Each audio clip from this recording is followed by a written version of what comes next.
WWDC 25 just happened, and with that comes a brand new iOS. So let's dive into all the brand new features. I'm Samuel from Samuel's Tech, and let's get into it.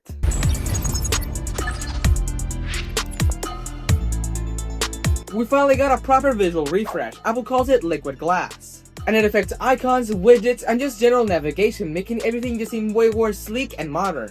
And it's not just iOS, this goes towards all of their OSs. WatchOS, iPadOS, macOS, VisionOS already had that, but you know what I mean. Your 2D wallpapers cannot become 3D wallpapers, which has this very cool 3D effect. It quite literally gives your photos depth. There's a new dynamic time display which automatically adjusts itself based on your wallpaper. And if you want to, you can also adjust the size manually. We got way better icons in my opinion, but if you don't like them, you can turn them off.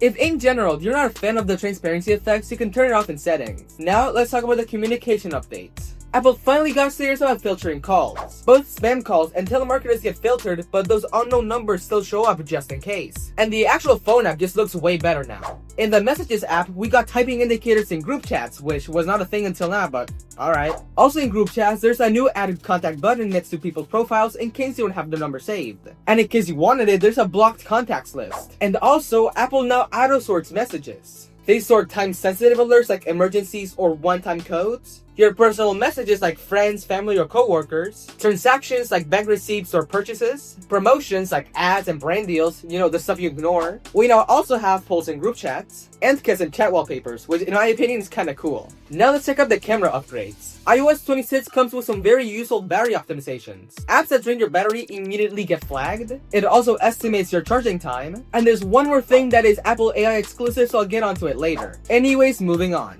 There are some small tweaks and features, but they're still pretty interesting. There's an Apple Games app which stores all your games and achievements on those games, which is pretty cool. Late night mode, which reduces loud noises and adds softer tones. Adjustable snooze length, so you no longer have to snooze for 9 minutes. And satellite weather updates, which is pretty self-explanatory. Next, CarPlay actually got some pretty decent upgrades. Apple finally buffed CarPlay with some much needed upgrades. There's now widgets on CarPlay, which is very weird we didn't have this before. A way better call UI, which doesn't take up the whole screen. Oh, I forgot to change the colors. Damn it.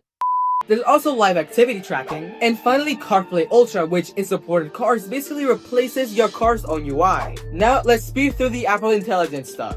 Keep in mind, all these features are exclusive to the iPhone 15 Pro or newer, so let's continue. There's live translation, which automatically translates calls, FaceTimes, and messages. Visual intelligence, which makes it so AI can analyze what's on your screen, not just your camera. Okay, great, more emoji nonsense. You can combine emojis using AI, and now you can generate images in oil painting and vector art styles. Quick disclaimer, AI art, just saying, just getting out of the way.